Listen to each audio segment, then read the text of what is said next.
राधा स्वामी दयाल की दया, राधा स्वामी सहाय, सार वचन वार्तिक भाग 2, वचन परम पुरुष पूरनधनी कुल मालिक स्वामी जी महाराज। वचन नंबर 47। सेवक का धर्म यह है कि सिवाय सतगुरु के और सब की शरण तोड़ देवे और सतगुरु को ही मुख्य करके पकड़े, और जो सेवक ऐसा नहीं करेगा तो सतगुरु अपनी दया से आप पकड़ेंगे, पर उसको जरा तकलीफ होगी। वचन 48। चैतन्य की सेवा से चैतन्य को पावेगा और जड़ की सेवा से जड़ को पावेगा। सो सिवाय सतगुरु के और सब जड़ हैं, एक संत सतगुरु ही इस संसार में चैतन्य हैं। इस वास्ते उनकी सेवा सब जीवों को जो अपना भला चाहते हैं और चैतन्य से मिला चाहते हैं करना चाहिए। वचन 49। पहले गुरुमुक्ता होनी चाहिए, बाद इसके नाम मिलेगा, और जब तक गुरुमुक्ता नहीं होगी नाम कभी नहीं मिलेगा। इस वास्ते सबको चाहिए कि गुरुमुख होने में मेहनत करें। वचन 50। संसारी जो अपनी तमाम उम्र संसार में खो देते हैं, अंतकाल अकेले जाते हैं। मरगढ़ तक उनके सब संग रहते हैं, अंतकाल का कोई संगी नहीं है। और जो सत्संगी हैं उनके सद्गुरु सदा संग रहते हैं।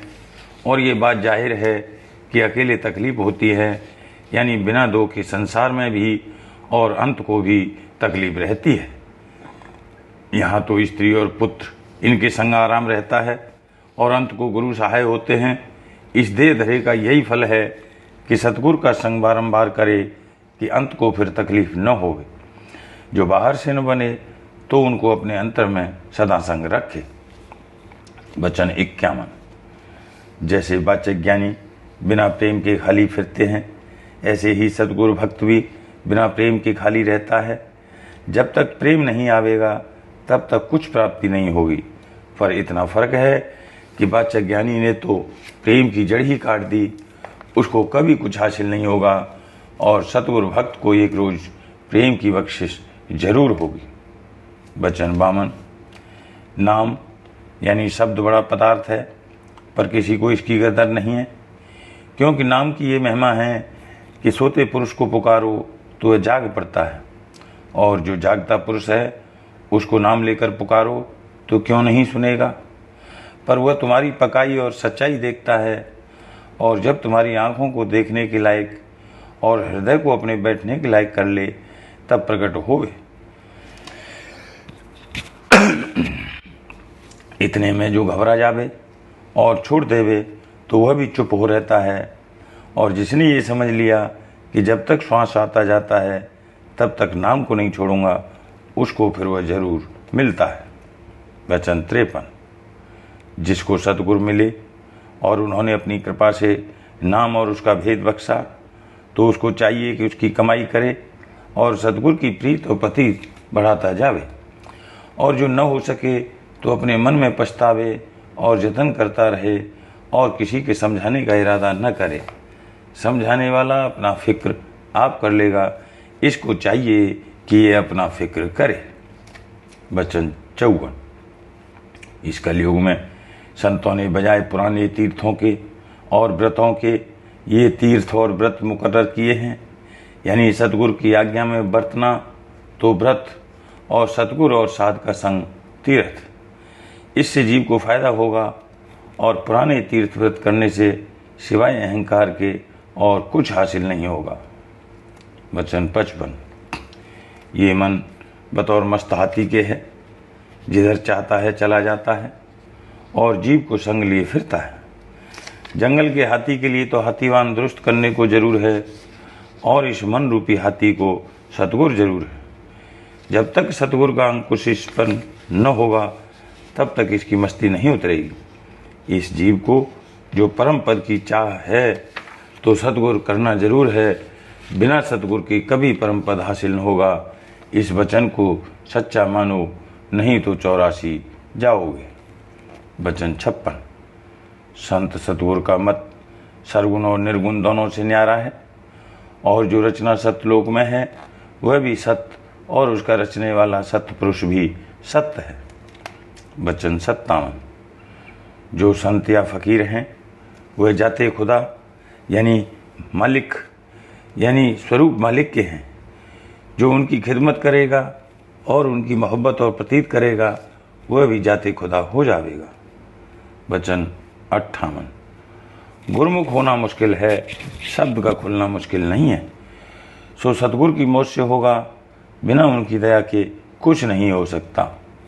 वचन 59। 10वां द्वार जो इस शरीर में गुप्त है, सो इस कलयुग में संतों ने उसके खुलने का उपाय शब्द के रास्ते से रखा है, और सब मत वालों का 10वां द्वार और रीत से खुलना गुप्त हो गया। वचन 60। दोनों काम नहीं बन सकते। भक्ति गुरु की करोगे तो जगत से तोड़नी पड़ेगी, और जगत से रखोगे तो भक्ति में कसर पड़ेगी। सो इस बात का नेम नहीं है। जिनके अच्छे संस्कार हैं और सतगुरु की कृपा है, उनके दोनों काम बखूबी बनते चले जाएंगे, कुछ दिक्कत नहीं पड़ेगी। और जिनके संस्कार निकृष्ट हैं, उनसे एक ही काम बनेगा। वचन 61।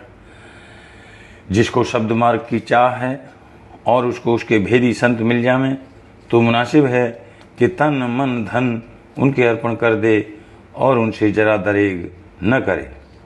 वचन 62। नाम रसायन के बराबर कोई रसायन नहीं है। जिसने ये रसायन बना ली, उसके पास सब रसायन हाथ बांधे खड़ी हैं। जब खाबिन कब्जे में आ गया, तब जोरू कहाँ जा सकती है। वचन 63। मुक्ति में बड़े भेद हैं। कोई तीर्थ और व्रत करना इसी में मुक्ति समझते हैं, कोई जप तप को मुक्ति का रूप जानते हैं, कोई त्याग में मुक्ति मानते हैं। सो ये सब गलती में पड़े हैं। संत ये कहते हैं कि जब तक सुरत अपने निज मुकाम को न पावेगी, तब तक मुक्ति का होना सही नहीं है। वचन 64। वेद से याद लेकर जितने शास्त्र हैं, और षट दर्शन और चंद्रायन से याद लेकर जितने व्रत हैं, और जितना पसारा इस लोक का है, सब नाश होंगे। एक संत और सेवक बचेंगे।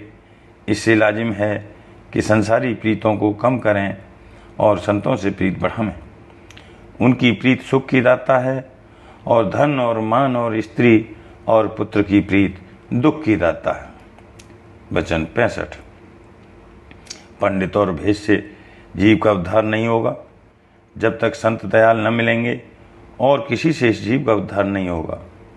सो जहाँ तक बन सके संत दयाल का खोज करके उनकी शरण पड़े, तो एक ही जन्म में उद्धार है। वचन 66। जो संत गृहस्थ में रहते हैं, उनसे बहुत से जीव पार होते हैं, और जो भेष में होते हैं, उनसे उद्धार किसी का नहीं होता। पर जो संत दयाल हैं, वह गृहस्थ ही में रहते हैं। वचन 67। मालिक ने ये फरमाया है कि साध और प्रेमी जन मेरी देह हैं। जो मेरी सेवा करना चाहे तो मेरे साधुओं और प्रेमियों की सेवा करे। और लोग बावले पानी और पत्थर पूजते हैं। गुरु भक्ति और सत्संग और साध सेवा जो मुख्य है, सो कोई नहीं करता है। वचन 68। इस वक्त के जीवों के वास्ते पहले गुरु भक्ति और सत्संग चाहिए, इसके बिना काम नहीं होगा। वचन 69। सत्संग में आ बैठने से कर्म नहीं करते हैं, सत्संग का जो कर्म है उसके करने से कर्म करते हैं। वचन 70। हर कोई नाम का सुमिरन करता है, और कुछ भी अंग उसका नहीं बदलता। सबब इसका यह है कि पोथियों का लिखा नाम जपता है। किसी साध का बताया हुआ नाम जपे तो खबर नाम के रस की पड़े। क्योंकि संतों ने अपने हृदय रूपी जमीन को कमाकर नाम रूपी दरख्त लगाया है, और उसका फल खाते हैं। जो कोई खोजी प्रेमी नाम का उनके पास जावे, उसको नाम का फल देते हैं।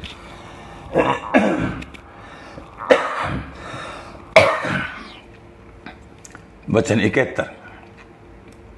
जिनको सतगुरु नादी मिले हैं, उन्होंने अनाद शब्द सुना है, और किसी को ये मार्ग हासिल नहीं है।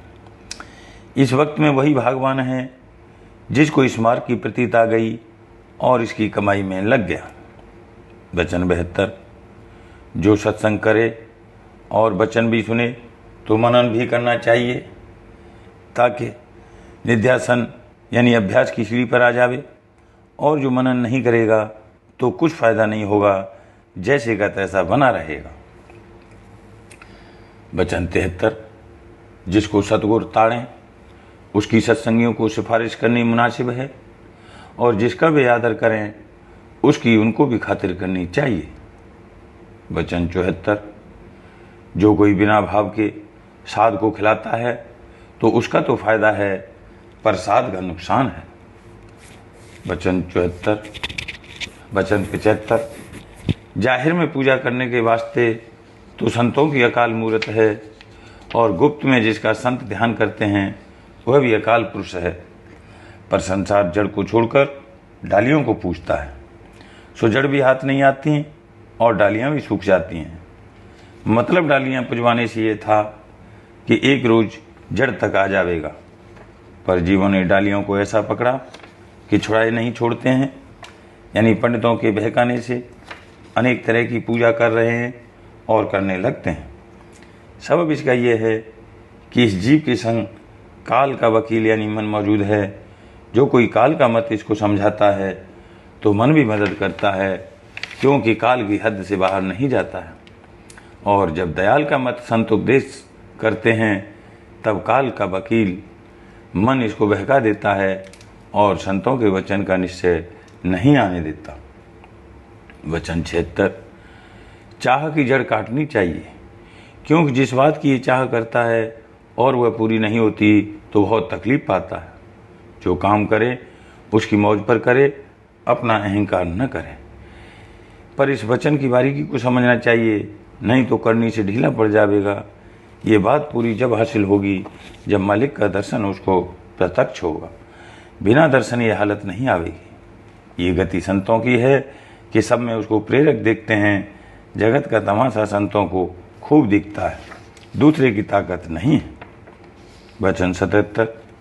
जिन लोगों को गुरु नानक या किसी और संत की टेक है और उनका वचन मानते हैं, उनको गुरु और संत के घर का जानकर उन्हीं से सतगुरु ये कहते हैं कि गुरु नानक या और संत को अपना पिता समझो और उनका वचन मानो। पिता का काम पालन पोषण करने का है, जैसे कि पुत्री को पिता पालता है और सब तरह से उसकी खबर लेता है। पर जब उसको पुत्र की चाह होती है तब उसको पति के हवाले करता है। पिता के घर में पुत्र नहीं हो सकता है।